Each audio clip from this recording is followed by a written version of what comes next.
ونعوذ بالله من شرور أنفسنا ومن سيئات أعمالنا من يهد الله فلا مضل له ومن يضلله فلا هادي له ونشهد أن لا إله إلا الله وحده لا شريك له ونشهد أن سيدنا ونبينا وحبيبنا وشفيعنا ومولانا محمدا عبده ورسوله أما بعد فأعوذ بالله من الشيطان الرجيم بسم الله الرحمن الرحيم يأمرهم بالمعروف وينهاهم عن المنكر ويحل لهم الطيبات ويحرم عليهم الخبائث ويضع عنهم إصرهم والأغلال التي كانت عليهم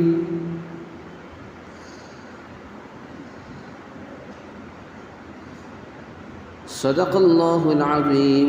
وقال النبي صلى الله عليه وسلم أعظم النكاح بركة أيسره معونة، أو كما قال رسول الله صلى الله عليه وسلم اللهم صل على سيدنا محمد وعلى آل سيدنا محمد وبارك وسلم. اللهم صل على سيدنا محمد وعلى آل سيدنا محمد وبارك وسلم. اللهم صل على سيدنا محمد وعلى آل سيدنا محمد وبارك وسلم. محترم حاضرین کرام، بزرگان دین،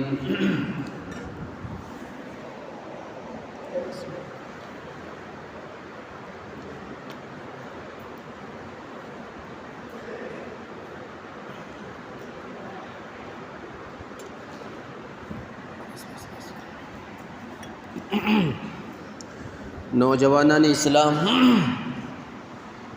پردہ نشین امت کی معزز خواتین، مائیں، بہنیں اور بیٹیاں، اس وقت آپ حضرات کے سامنے قرآن و حدیث کی روشنی میں مجھے جس مضمون اور عنوان پر گفتگو کرنا ہے وہ ہے موجودہ دور میں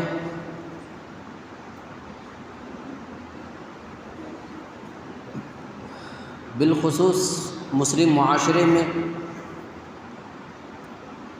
بڑھتی جانے والی، تیزی سے پھیلنے والی رسومات اور رواجات کی وجہ سے جو مسلم معاشرے کا نقصان ہو رہا ہے،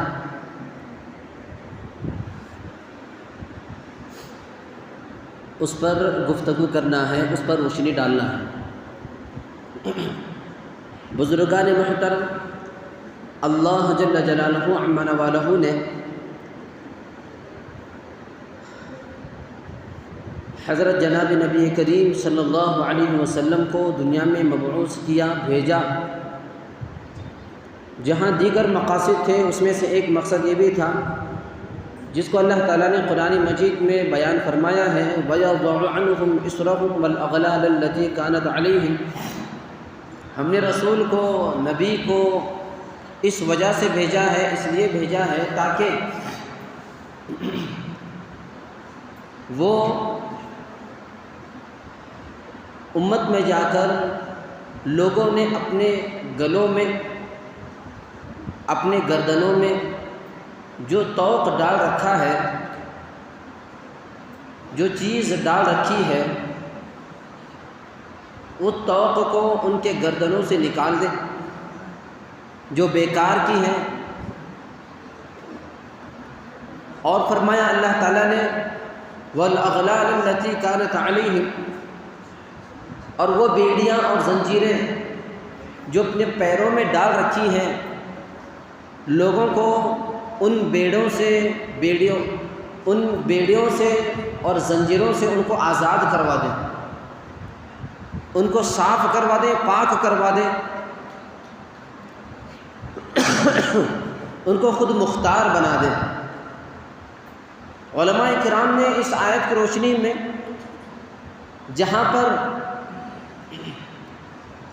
اس گردن میں ڈالے جانے والے طوق کو اور پیروں میں پہنائی جانے والی بیڑیاں اور زنجیروں کو غلامی سے تصور کیا ہے اور غلامی کو بتایا ہے، غلامی سے تشبیہ دیا ہے، وہیں پر علماء نے اس چیز کو رسومات اور واہیات اور رواجات کو بھی، بدعات کو بھی بتایا۔ یہ جو رسومات ہیں اور جو بدعات ہیں، خرافات ہیں، یہ خرافات جو معاشرے میں ہیں، یہ لوگوں نے اپنے اوپر فرض کر لیا ہے، معاشرے نے اس کو اپنے اوپر ضروری قرار دیا ہے۔ یہ نہ اللہ کی جانب سے یہ رسومات ہیں، نہ ہی رسول کی جانب سے یہ رسومات ہیں، نہ ہی صحابہ کی جانب سے یہ رسومات ہیں، نہ اولیاء اللہ کی جانب سے یہ رسومات ہیں اور خرافات ہیں، جو خرافات کے معاشرے نے، مسلم سماج نے، لوگوں نے اپنے اوپر گڑھ لیا ہے اور اس کو ضروری سمجھ کر، فرض سمجھ کر، واجب سمجھ کر، اپنی زندگی کا ایک جزو لا ینفک سمجھ کر کے جی رہے ہیں۔ لوگ اپنی زندگی گزار رہے ہیں، اپنی زندگی کاٹ رہے ہیں۔ تو علماء نے ان خرافات سے بھی اس طوق کو اور زنجیروں کو تشبیہ دی ہے، کیونکہ اس کی وجہ سے بھی جہاں طوق اور زنجیروں سے آدمی غلام بن جاتا ہے، بے بس بن جاتا ہے، اس کی زندگی اجیرن ہو جاتی ہے، اس کی زندگی اجڑ جاتی ہے، اسی جگہ پر خرافات کی وجہ سے، رسومات کی وجہ سے، بدعات کی وجہ سے، رسم و رواج کی وجہ سے بھی زندگی آدمی کی، لوگوں کی، معاشرے کی اجیرن بن جاتی ہے۔ اس کو ایک ایک پل کاٹنا، جینا اس کے لیے دشوار ہو جاتا ہے، مشکل سے وہ اپنے زندگی کے دن گزارتا رہتا ہے۔ اور یہ ان رسومات میں بھی، ان بدعات اور خرافات میں بھی سب سے بڑی رسم اور سب سے بڑے خرافات میں وہ ایک رسم ہے، رواج ہے، وہ ہے جہیز، جوڑے جہیز کی رسم۔ شادی میں، نکاح میں یہ تیزی سے پھیلنے والی جوڑے جہیز کی جو رسم ہے، اس کی وجہ سے جو نقصانات ہو رہے ہیں، اس کی وجہ سے جو ایفیکٹس ہو رہے ہیں، یہ بہت زیادہ ہے، اور اس کی وجہ سے ایک بہت بڑی تعداد اور بڑے بڑے طبقے کے اوپر یہ بوجھ ہو رہا ہے، جس کی وجہ سے وہ زندگی گزارنا ان کے لیے دشوار ہو چکا ہے۔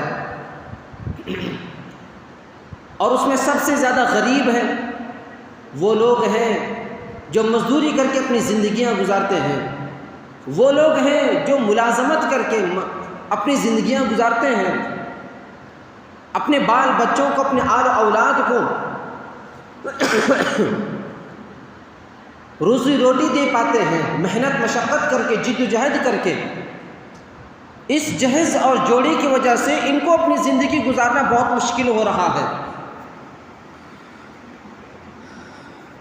تو یہ جو چیزیں ہیں، خرافات ہیں، بدعات ہیں، رسومات ہیں، یہ سب فالتو چیزیں ہیں، یہ فالتو چیزیں، یہ جہیز اور جوڑی کی جو رسم ہے، یہ رسم کو اللہ نے فرض نہیں قرار دیا، نہ ہی حضور نے اس کو سنت قرار دیا ہے، نہ اولیاء اللہ نے اس کو جائز قرار دیا ہے، نہ صحابہ کی طرف سے اس کی اجازت ملتی ہے۔ تو یہ فالتو چیزیں ہیں جو لوگوں نے اپنے اوپر گھڑ لیا ہے، اس کے نقصانات بہت ہیں۔ تو ان چیزوں کو ہٹانے کے لیے جو لوگوں نے اپنے اوپر گڑھ لیا ہے، اس کو ختم کرنے کے لیے اللہ نے رسول کو بھیجا ہے، اللہ نے اپنے نبی کو بھیجا ہے۔ اب یہ جہیز اور جوڑی کی جو رسم ہے، یہ کس نے شروع کیا؟ اس کی بنیاد کس نے ڈالی ہے؟ حضور نے ڈالی ہے؟ نہیں۔ کیا صحابہ نے اس کو فرض قرار دیا؟ نہیں۔ نہ اولیاء اللہ نے اس کو رواج دیا ہے، ایسا بھی نہیں ہے۔ نہ علماء نے اس کو قرار دیا ہے، مستحب قرار دیا ہے، کسی نے اس کو جائز نہیں قرار دیا، بلکہ کس نے کیا؟ یہ امت کا وہ طبقہ جو مالدار طبقہ ہے، جو پیسے والا طبقہ ہے، جس کو اللہ نے مال سے، پراپرٹی سے، زمینوں سے نوازا ہے، دنیا کی بہت سارے عیش و عشرت کی چیزوں سے نوازا ہے، ان لوگوں نے ان تمام چیزوں کو گڑھا ہے۔ حضور نے اپنے شادی میں کبھی بھی جہیز جیسی رسم کو نہیں اپنایا، نہ اپنی بیٹی کی شادی میں حضرت فاطمہ رضی اللہ عنہا کا نکاح جب حضرت علی سے حضور نے نکاح کروا دیا تو یہ جہیز جیسی چیز کو نہیں لیا، لین دین کا کوئی معاملہ نہیں رکھا۔ جو چیزیں حضور نے حضرت فاطمہ کو نکاح میں دی تھیں وہ چیزیں لین دین کے طور پر نہیں تھیں، کیونکہ حضرت علی اپنے حضرت حضور کے ساتھ میں پلتے تھے، ان کے ساتھ میں زندگی گزارتے تھے، ان کا رہن سہن سب کچھ ان کے ساتھ میں گزارا بھی ہوتا تھا۔ تو زندگی بسر کرنے کے لیے دونوں کی، چونکہ دونوں کی زندگی انہی کے ہاتھ میں تھی، تو لین دین تو زندگی گزارنے کے لیے، گھر بسانے کے لیے اللہ کے نبی نے چیزیں دی تھی۔ لین دین کا معاملہ کوئی نہیں ہوا تھا کہ لڑکے والوں سے ایک لین دین ہو جائے، لڑکی والوں کا ایک لین دین ہو جائے، یہ ہرگز نہیں ہوا تھا۔ تو نہ ہی حضور نے کیا اور نہ ہی صحابہ نے اس کو کیا، نہ اولیاء اللہ نے کیا ہے۔ تو اس کو کس نے جو ہے اس کی بنیاد ڈالی؟ اس کو بنیاد ڈالنے والے یہ وہ امت کا طبقہ ہے جس کو اللہ تعالیٰ نے نوازا ہے۔ یہ اسلامی رسم نہیں ہے۔ یہ کس کی رسم ہے؟ یہ رسم ہندوانہ رسم ہے، یہ غیر مسلموں کی رسم ہے۔ غیر مسلم ہندو لوگ کیا کرتے ہیں؟ ہندو لوگ کیا کرتے ہیں؟ اپنے بیٹی کی جب شادی کرتے ہیں تو وہ ان کے عقیدے کے مطابق، ان کے نظریے کے مطابق، وہ اپنے دھرم کے مطابق اپنی بیٹی کی شادی کرتے وقت میں وہ جوڑے جہیز کی پیسے اپنے ہونے والے داماد کو دے دیتے ہیں، جہیز کا لین دین کرتے ہیں۔ وہ لڑکی والے لڑکوں کے ساتھ، لڑکے والے لڑکیوں کے ساتھ میں، یہ ان کی رسم ہے، یہ ان کی دھارمک چیز ہے۔ لیکن ان کے ساتھ ساتھ ان کا یہ بھی عقیدہ ہے کہ جب باپ اپنی بیٹی کو جوڑے جہیز کے پیسے دے دیتا ہے اور جہیز میں بہت سارے سامان دے دیتا ہے تو باپ کے مرنے کے بعد، ماں کے مرنے کے بعد اپنے مائکے سے ملنے والی وراثت سے وہ محروم ہو جاتی ہے، اس کو وراثت میں حصہ نہیں ملتا۔ لیکن اسلام ایسا نہیں کہتا، جوڑے جہیز کی چیزیں یہ جائز نہیں قرار دیتا بلکہ حرام قرار دیتا ہے، اور پھر عورت کو حصہ دیتا ہے۔ اسلام باپ کے مرنے پر، ماں کے مرنے پر اپنے مائکے سے ملنے والی وراثت میں اس کا حصہ رکھا ہے۔ تو یہ اسلامی رسم نہیں ہے، یہ ہندوانہ رسم ہے۔ کیونکہ ہندوستان کے مسلمان یہ ہندوستان میں رہتے ہیں اور یہاں ایک بہت بڑی آبادی جو مسلمانوں کے مقابلے میں ہے وہ ہندوؤں کی ہے، وہ غیر مسلموں کی ہے، وہ نان مسلمز کی ہے۔ ان کے ساتھ میں رہتے ان کا کلچر بدلنے کے بجائے، مسلمان اسلام کو فالو کرنے کے بجائے اور فالو کر کے اس کے اچھائیوں کو سامنے رکھ کر کے ان کی ان غلط چیزوں کو غلط قرار دینے کے بجائے مسلمان، ہندوستانی مسلمان ان کے کلچر کو اپنا فیشن بنا لیا، ان کی تہذیب کو اپنی تہذیب بنا لیا، ان کے دھارمک چیزوں کو اپنا ایک کلچر، نیچر بنا دیا۔ یہ نقصانات ہوئے ہیں، یہ ہندوستانی مسلمان کر رہا ہے۔ اور اس میں جو لوگ مبتلا ہیں، جو کر رہے ہیں، جو ملوث ہیں، جو اس کو رواج دے رہے ہیں، یہ کون کون لوگ ہیں؟ یہ وہ لوگ بھی ہیں جو اسلام سے تعلق بھی رکھتے ہیں، اور وہ تو لوگ ہیں ہی جن کا اسلام سے کوئی تعلق نہیں، وہ صرف ایجوکیشن حاصل کر لیتے ہیں اور پھر جمعہ ٹو جمعہ نماز ادا کرتے ہیں، اسلام سے، مسجد سے، مدرسے سے، قرآن و حدیث سے ان کا کوئی تعلق اور اعتبار نہیں رہتا، دور دور کا کوئی واسطہ نہیں رہتا۔ وہ تو اس میں مبتلا ہے ہی، کیونکہ وہ مغربی کلچر کو فالو کر رہے ہیں، کیونکہ وہ ایجوکیشن جو حاصل کیے ہوئے ہیں، کوالیفائڈ جو ہوئے ہیں، ان کو وہ ایجوکیشن کی دھرم پر چلتے، اسلام کی دھرم پر نہیں چلتے، کیونکہ ان کا واسطہ قرآن و حدیث سے نہیں ہے، وہ تو اس میں ہے ہی۔ لیکن ساتھ ہی ساتھ وہ دیندار طبقہ جو تبلیغ سے جڑا ہوا ہے، وہ دیندار طبقہ جو خانقاہوں سے جڑا ہوا ہے، وہ دیندار طبقہ جو مسجد مدرسے کا صدر، سیکریٹری اور ممبر بنے ہوئے ہیں اور اپنے آپ کو دیندار کہتے ہیں، وہ لوگ بھی اس میں مبتلا ہو چکے ہیں۔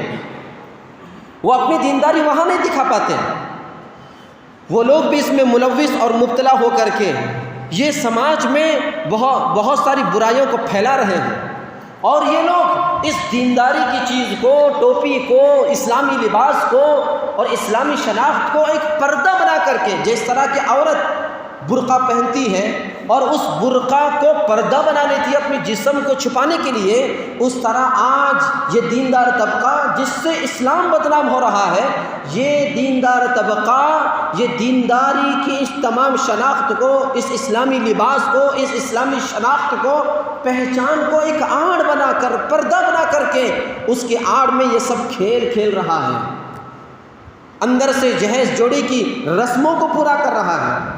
وہ چیزیں جو معاشرے کو برباد کرنے والی ہیں، وہ چیزیں جو امت کو برباد کرنے والی ہیں، ان چیزوں میں وہ مبتلا ہو چکا ہے اور اس کو برا نہیں سمجھ رہا، اس کو گناہ نہیں سمجھ رہا، اس جرم کو جرم نہیں سمجھ رہا۔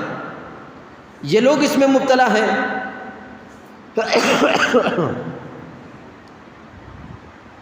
اور وہ لوگ جو قرآن و حدیث سے تعلق نہیں رکھتے ہیں، ان کو تو یہ بھی چیز حاصل نہیں، نہ نماز کی توفیق حاصل ہے، نہ ان کو روزوں کی توفیق حاصل ہے، نہ مسجد میں آ کر کے نماز پڑھنے کا ان کو جو ہے وہ توفیق حاصل ہے، نہ مسجد مدرسے سے قرآن و حدیث سے ان کو جو کوئی ربط ہے۔ وہ لوگ تمہیں پورے کے پورے گئے گزرے ہوئے ہیں، اس میں تو وہ ان چیزوں کو اپنی زندگی کا ایک جزو لا ینفک بنا کر کے کام کر رہے ہیں۔ ان کی وجہ سے جو اسلام بدنام ہو رہا ہے وہ بہت زیادہ ہے۔ اور وہ لوگ کیا سمجھتے ہیں؟ وہ لوگ یہ سمجھتے ہیں جب علماء جمعہ کی سٹیج سے یا پھر اصلاحی معاشرے کی سٹیج سے، منچ سے جب یہ علماء جب ان تمام خرافات کو بیان کرتا ہے، نقصان کو بیان کرتے ہیں، تو علماء کو لان تان کرتے ہیں کہ ان لوگوں کو کیا معلوم، ان کو کیسے معلوم ہے، ان کو کیا معلوم ہے سماج میں جینا کس کو کہتے ہیں، معاشرے میں رہنا کس کو کہتے ہیں، ان علماء کو کیا معلوم ہے، ان مدارس والوں کو کیا معلوم ہے، ان مسجد والوں کو کیا معلوم ہے۔ اس طرح کی طعن اور تشنیع کرتے ہیں۔ میں ان سے یہ پوچھنا چاہتا ہوں کہ کیا صرف سماج میں جینے والے تم لوگ ہو؟ کیا صرف تمہارے بچے ہوتے ہیں؟ کیا ہمارے بچے نہیں ہوتے؟ کیا ہماری شادیاں نہیں ہوتی؟ کیا یہ علماء اپنی شادیاں نہیں کرتے؟ وہ لوگ بھی جی رہے ہیں، تم لوگ بھی جی رہے ہیں۔ یہ لوگ قرآن و حدیث کو فالو کرتے ہیں اور تم مغربی کلچر کو فالو کرتے ہو، اور اس کے نقصانات ہو رہے ہیں۔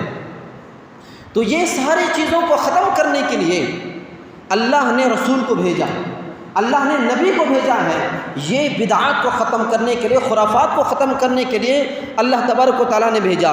دوسری چیز، اللہ کے نبی حضرت جناب نبی کریم صلی اللہ علیہ وسلم نے ارشاد فرمایا، اعظم النکاح برکتاً ایسرہ معونہ،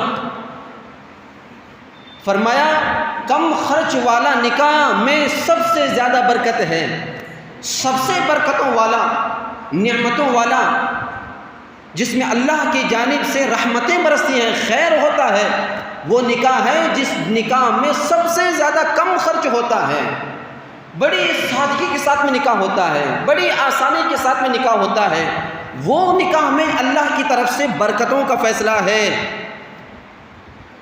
اب آج جو ہمارے معاشرے میں جو شادیاں ہو رہی ہیں، چاہے وہ فنکشن ہال میں ہو، پریسٹیج ہال میں ہو، یا میزبان ہال میں ہو، یا وائٹ ہاؤس میں ہو، بڑے بڑے شگن گارڈن میں ہو، جو بڑے بڑے ہالوں کے اندر جو شادیاں ہو رہی ہیں، اور ان شادی ہال میں، فنکشن ہال میں جو رسومات ہو رہے ہیں، یہ صرف لڑکی والے نہیں کر رہے ہیں، نہ لڑکے والے کر رہے ہیں، بلکہ دونوں بھی کر رہے ہیں۔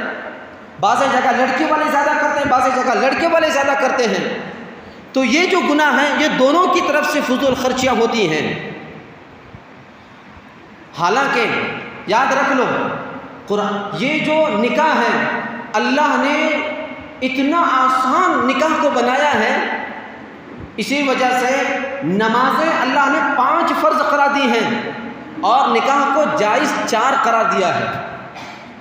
آج جس طرح ایک مسلمان کو نماز پڑھنا مشکل ہو گیا ہے، اسی طرح نکاح بھی مشکل ہو گیا ہے۔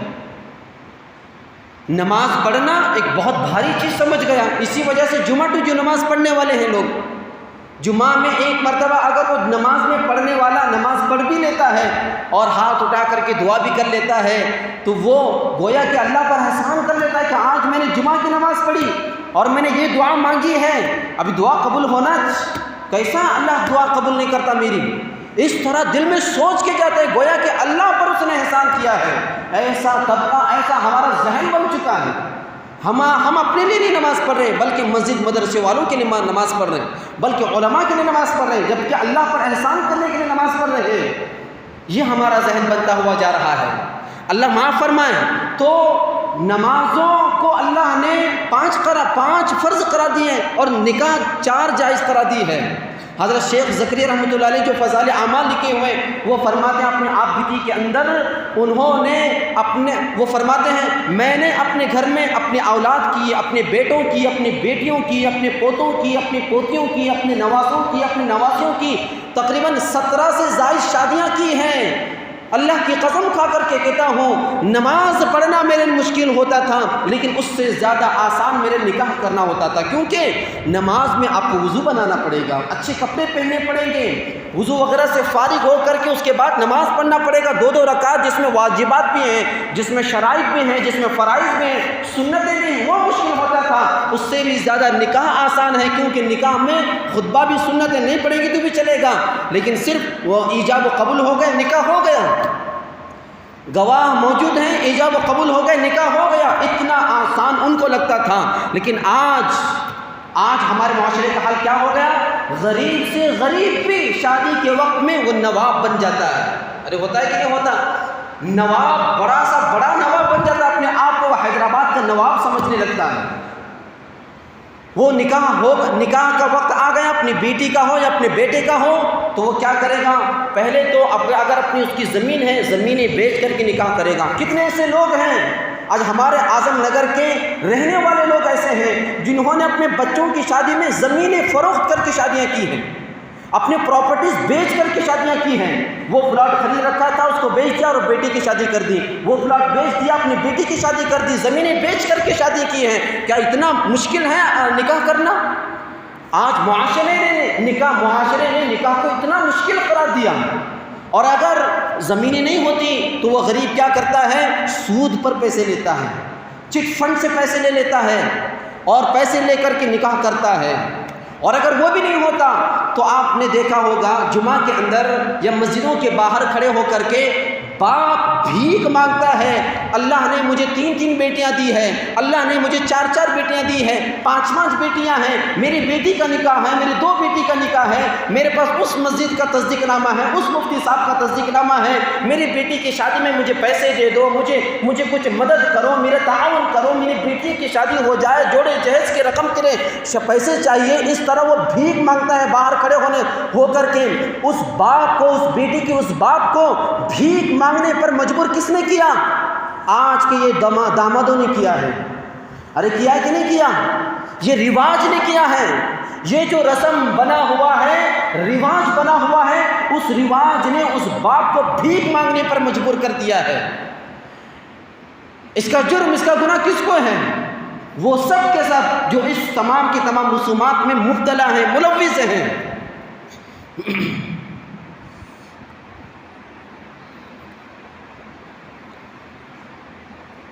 جبکہ وہ باپ جو اپنی بیٹی کے لیے بھیک مانگ رہا ہے، وہ کس کا گھر بسانا چاہتا ہے؟ وہ کس کا گھر بسانا چاہتا ہے؟ گھر بسانا کیا بیٹی کی ذمہ ہے؟ گھر بسانا بیٹی کی ذمہ ہے، گھر کی ضروریات کو پورا کرنا کس کی ذمہ ہے؟ وہ تو داماد کی ذمہ ہے، شوہر کی ذمہ ہے، جس کے ساتھ میں شادی ہو چکی ہوتی ہے اس کے ذمہ ہے گھر بسانا، گھر کی ضرورتوں کو پورا کرنا۔ لیکن اس کے گھر کو بسانے کے لیے، اپنے داماد کو گھر بسانے کے لیے، اس کے گھر میں پلنگ لانے کے لیے، اس کے گھر میں واشنگ مشین لانے کے لیے، اس کے گھر میں فریج لانے کے لیے، اس کے گھر میں بھانڈے برتن لانے کے لیے کون بھیک مانگ رہا ہے؟ لڑکی کا باپ بھیک مانگ رہا ہے۔ ارے یہ چیزیں کیوں؟ اپنا گھر بسانے کے لیے داماد اپنا گھر بسانے کے لیے اپنے سسر کو فقیر بنا دیا، اس نے بھکاری بنا دیا۔ اب جب یہ ساری چیزیں محنتیں ہو رہی ہیں، باپ اپنی بیٹی کے لیے بھیک مانگ کر کے جب وہ پلنگ اپنے داماد کو دے دے گا، بھیک مانگ کر کے جب وہ اپنے بھانڈے برتن جو اپنے داماد کو دے دے گا، فریج اپنے گھر میں بھیج دے گا، واشنگ مشین دے دے گا جہیز میں، تو اب بتائیے ان تمام چیزوں پر اللہ کی طرف سے رحمت برسے گی یا لعنت برسے گی؟ لعنتیں برسیں گی، نحوستیں برسیں گی ان تمام چیزوں پر۔ ایک ایک پلنگ جو اس داماد نے اپنے باپ سے لیا ہوا ہے، اپنے سسر سے لیا ہوا ہے، وہ بستر جو اپنے داماد نے اپنے سسر سے لیا ہوا ہے مجبور کر کے، اور وہ تمام کے تمام چیزیں وہ جو داماد اپنے سسر سے لیا ہوا ہے، ان تمام چیزوں پر اللہ کی نحوست برس رہی ہے، لعنت برس رہی ہے۔ ایک ایک چیز اس پر لعنت کر رہا ہے، کیونکہ مجبور ہے، رواج میں مجبور ہے، معاشرے کے اندر جو رسم بن چکا ہے اس رسم میں گھرا ہوا ہے انسان، وہ باپ گھرا ہوا ہے۔ اگر آپ کو خوشی سے دینا ہے تو آپ کہہ دیجئے، داماد ہو کر کے کہہ دیجئے آپ کو اس وقت میں دینے کی ضرورت نہیں، اللہ نے مجھے بہت کچھ دے رکھا ہے، میں 50,000 کما لیتا ہوں، میں جو بھی کما لیتا ہوں، لیکن تمہاری بیٹی کو میں خوش رکھوں گا، اگر تمہیں دینا ہے تو 1 سال کے بعد دے دو، 2 سال کے بعد دے دو، مجھے یہ رواج کو ختم کرنا ہے، مجھے یہ رسم کو ختم کر دینا ہے، میں اس رسم کے رہتے ہوئے، اس رواج میں رہتے ہوئے میں تمہاری بیٹی سے شادی نہیں کر سکتا، میں اللہ کی نحوست کو نہیں مول لے سکتا، اللہ کی لعنت کو نہیں مول لے سکتا، مجھے ان تمام رسومات سے اور رواجوں سے آپ مجھے مکت کر دیجئے، اور جو بھی دینا ہے وہ آپ بعد میں دیجئے، خوشی سے گفٹ کے طور پر دے دیجئے۔ یہ کہہ سکتا ہے کہ نہیں کہہ سکتا؟ لیکن نہیں کہتا۔ پوچھنے پر کیا کہتا ہے کہ نہیں، میرے سسر کی طرف سے، میرے سسرال کی طرف سے بہت خوشی میں ملا ہوا ہے۔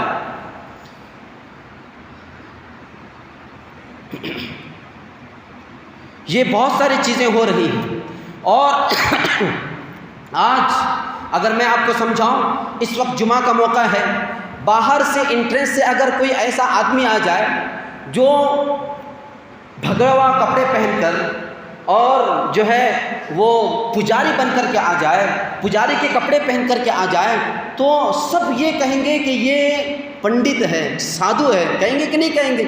حالانکہ وہ اپنی زبان سے نہیں کہہ رہا کہ میں پجاری ہوں، اس کے اس حلیے کو دیکھ کر، اس کی وضاحت کو دیکھ کر کے سب پہچان لیں گے کہ یہ پنڈت ہے۔ جس طرح کہ آج تمہارے چہرے بتا رہے ہیں، تمہارے سر پر رکھی ہوئی ٹوپی بتا رہی کہ تم مسلمان ہو، لیکن آج بہت سارے ایسے ہیں جو ایک دوسرے کو نہیں جانتے، لیکن مسلمان ہیں، اس کی یہ پہچان ہے۔ یہ جس طرح مثال تم نے سمجھی ہے، اسی طرح کی ایک مثال وہ بھی سمجھ لیجئے۔ آج جو فنکشن ہالوں کے اندر جو شادیاں ہو رہی ہیں، جس طریقے سے شادیاں ہو رہی ہیں اور جس رسم و رواج کے ساتھ میں شادیاں کر رہے ہیں مسلمان، وہ ان کا طریقہ کار، وہ ان کے طرز یہ بتاتا ہے کہ یہ ہندوؤں کی شادی ہے، یہ غیر مسلموں کی شادی ہے، یہ اسلام کو ماننے والوں کی شادیاں نہیں ہو سکتی، جو اتنی فضول خرچیاں کر رہے ہیں، جوڑے جہیز کی لعنتیں لے رہے ہیں۔ ایک واقعہ سن کر کے دل دہل گیا۔ واقعہ یہ ہوا کہ ایک باپ نے اپنے بیٹی کی شادی طے کر دی، منگنی ہوئی، اور منگنی کے وقت میں اس نے اپنی لڑکی والوں سے یہ طے کر لیا کہ دیکھو میرا بیٹا لندن میں جاب کرتا ہے اور اس کی سیلری اتنی ہے، 2 لاکھ روپے سیلری تھی اس کی، تو اس نے جو ہے ڈیمانڈ کر کے یہ کہا کہ شادی میں تمہیں 6 لاکھ روپے جوڑے جہیز کے پیسے دینے پڑیں گے، اور وہ جہیز الگ ہے لیکن جوڑے کی قیمت تمہیں 6 لاکھ روپے دینی پڑے گی۔ اور جب پھر اس کے بعد 6 مہینے کی بات طے ہو گئی، شادی 6 مہینے کے بعد ہے، اس دوران اپنے بیٹے کو لندن کے اندر اسے پروموشن ہوا، 2 لاکھ سیلری تھی 3 لاکھ ہو گئی۔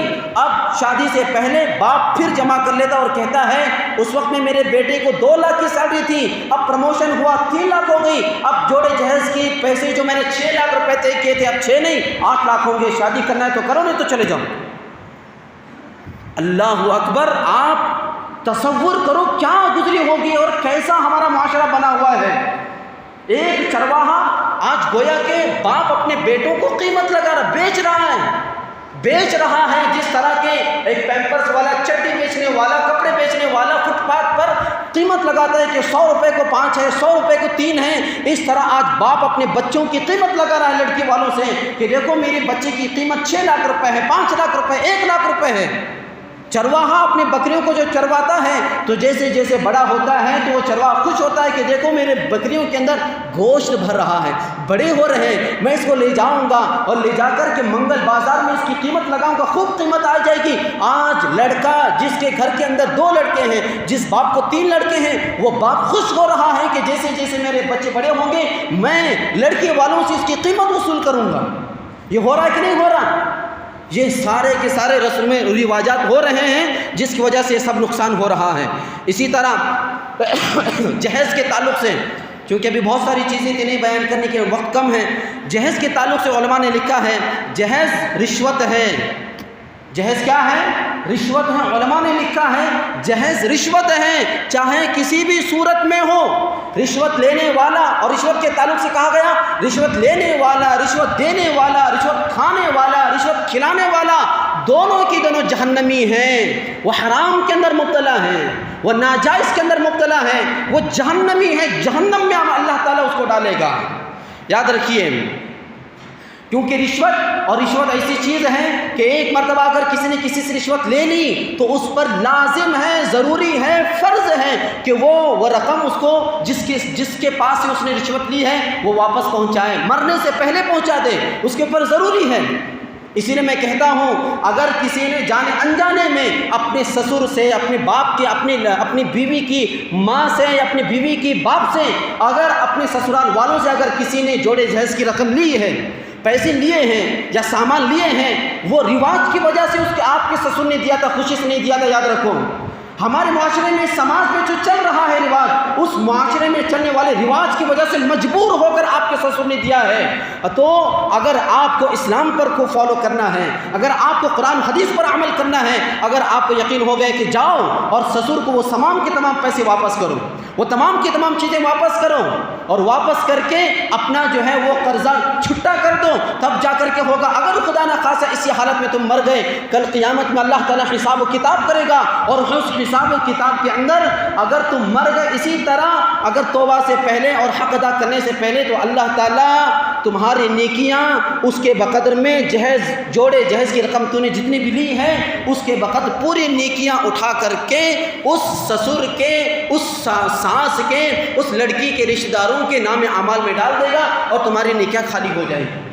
کیونکہ کل قیامت میں پیسے نہیں چلیں گے، آپ کو 5 لاکھ روپے، 6 لاکھ روپے، 1 لاکھ روپے دے کر کے اپنا قرضہ چھٹا نہیں کر سکتے، وقت ہے آپ کے پاس چھٹا کرنے کا۔ یاد رکھیے جہیز کے نقصانات ہیں، جہیز کے 4 نقصانات ہیں۔ پہلا نقصان یہ ہے، جہیز لینے کے نقصان سب سے پہلے یہ ہے، لڑکی کے دل میں احسان مندی کا جذبہ ختم ہو جاتا ہے۔ اگر آپ نے اپنی بیوی سے، اپنے بیوی کے باپ سے، اپنی بیوی کی ماں سے، ساس سسر سے اگر آپ نے شادی کے وقت میں جوڑے جہیز کی رقم لے لی، یا سامان لے لیا، واشنگ مشین لے لیا، فریج لے لیا، ریفریجریٹر لے لیا، تمام کی تمام چیزیں، پلنگ وغیرہ، بستر وغیرہ لے لیا، تو اس صورت میں یاد رکھیے جو لڑکی گھر میں آئے گی، بہو بن کر، بیوی بن کر کے آئے گی، اس کے اندر خدمت کا جذبہ نہیں رہے گا، خدمت کا جذبہ نہیں رہے گا۔ اس کو پتہ معلوم ہے یہاں کی ہر چیز میری ہے، اس پر میرا قبضہ ہے، میں اس کے مالک ہوں، کیونکہ باپ نے داماد کو نہیں مالک بنایا بلکہ کس کو مالک بنایا ہے؟ ارے لڑکی کے باپ نے کس کو مالک بنا کر کے بھیجا ہے؟ ارے بولو نا، کس کو مالک بنا کر کے بھیجا ہے؟ بیٹی کو مالک بنا کر کے بھیجا، داماد اس کا مالک نہیں ہے۔ اگر خلا طلاق ہو جاتا ہے تو وہ سامان بیوی واپس لے جا سکتی ہے، کیونکہ وہ اکیلی مالک ہے اس کی۔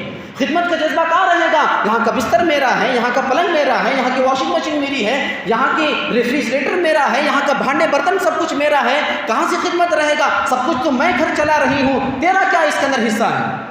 خدمت کا جذبہ نہیں رہے گا۔ دوسرا نقصان کیا ہوگا؟ جلدی خلا طلاق کی نوبت آئے گی، کیونکہ یہ سارے کے سارے چیزیں لینے کی وجہ سے، بھکاری بن کر لینے کی وجہ سے کیا ہوگا؟ چھوٹی چھوٹی باتوں میں جھگڑے پیدا ہو جائیں گے، کیونکہ شوہر یہ کہے گا کہ میں لڑکا والا ہوں، میں جو ہے حاکم ہو جاؤں۔ کیسے حاکم ہوگا؟ تو بھکاری بن کر کے جو شادی کیا ہے، تیرے اندر حاکمیت کہاں سے ہوگی؟ اب تم غلام بن کر زندگی گزارنا پڑے گا۔ چھوٹی چھوٹی باتوں میں جھگڑے ہو جائیں گے، اور وہ چھوٹی چھوٹی باتوں میں جھگڑے ہو کر کے خلا طلاق تک کی نوبت آ جائے گی۔ تیسرا نقصان کیا ہوگا؟ لڑکیوں کی شادی میں دیری ہوگی۔ شادیوں کی دیری کیوں ہو رہی ہے؟ باپ کو صحیح رشتہ نہیں مل رہا۔ جو بھی رشتہ اگر آ جاتا ہے اپنے برابری کا، اپنے لیول کا، اپنے اکول کا، تو وہ جوڑے جہیز کی مانگ کرتا ہے۔ شروع میں کہہ دیتے ہیں ہم کو کچھ نہیں چاہیے، ایک جوڑے میں اپنی بیٹی کو آپ ودا کر دو۔ بعد میں جب بات طے ہو جاتی ہے، میٹھی بات کے لیے بیٹھ جاتے ہیں، تو کیا شروع ہو جاتا ہے؟ یہ تو چل رہا ہے، دینا پڑے گا، ان کی خوشی ہے، وغیرہ وغیرہ۔ ہوتا ہے کہ نہیں ہوتا؟ یاد رکھیے لعنت برستی ہے ان لوگوں پر، اتنا سب کچھ ہو رہا ہے لڑکیوں۔ اور 14 نقصان کیا ہوتا ہے؟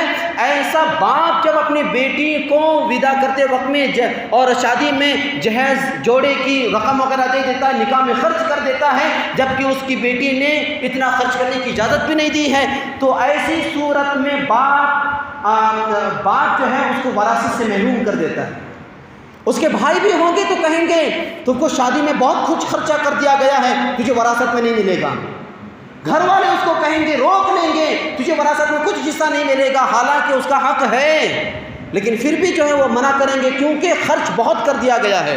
تو یہ چیزیں ہیں۔ اسی طرح ایک آخری چیز یہ ہے، بھارت نیشنل کرائم کی ایک رپورٹ ہے، آپ نے اٹھا کر کے دیکھو، سرچ کر کے دیکھو، بھارت نیشنل کرائم کی رپورٹ ہے، 1360 کیس درج ہیں شوہر اور سسرال کے خلاف۔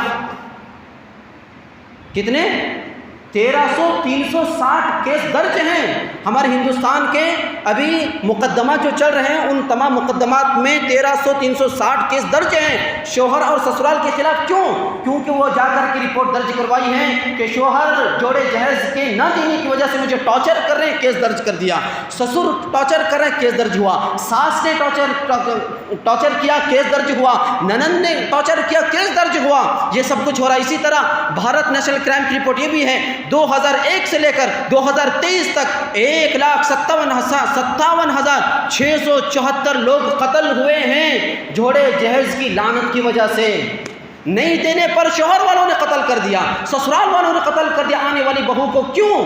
کیونکہ اس نے جو جوڑے جہیز کی منہ مانگی رقم نہیں لائی، منہ مانگی رقم نے باپ نے اس کو نہیں دیا، جیسا جس شان و شوکت سے شادی ہونی تو نہیں ہوئی، اس کو ٹارچر کر کر کے اس کو قتل کر دیا گیا۔ کب سے لے کر 2001 سے لے کر 2023 تک 1,57,674 لوگ قتل ہوئے ہیں۔ آپ عزت سے بتائیے، پوری اطمینان کے ساتھ بتائیے، دل میں ہاتھ رکھ کر کے بتائیے، آج اسرائیل دہشت گرد جو تم دہشت گرد کہتے ہو اور فلسطین پر جو ظلم کر رہا ہے، آج اس کی جو آنکڑے ہیں 23,000 سے زائد ہو چکے ہیں، تو کیا یہ لوگ جو داماد ہو کر کے، لڑکے والے ہو کر کے جوڑے جہیز کی جو پیسے مانگ رہے ہیں اس کی وجہ سے 1,100,000 لاکھ جو لوگ قتل ہو رہے ہیں، یہ سب سے بڑا دہشت گرد یہ مسلمان ہوئے یا پھر وہ اسرائیل دہشت گرد ہوا؟ نقصان کس کا ہو رہا ہے؟ 1.5 لاکھ مسلمان قتل ہو گئے۔ یہ کوئی معمولی آنکڑے ہیں؟ یہ صرف جہیز اور جوڑے کی لعنت کی وجہ سے ہوا ہے۔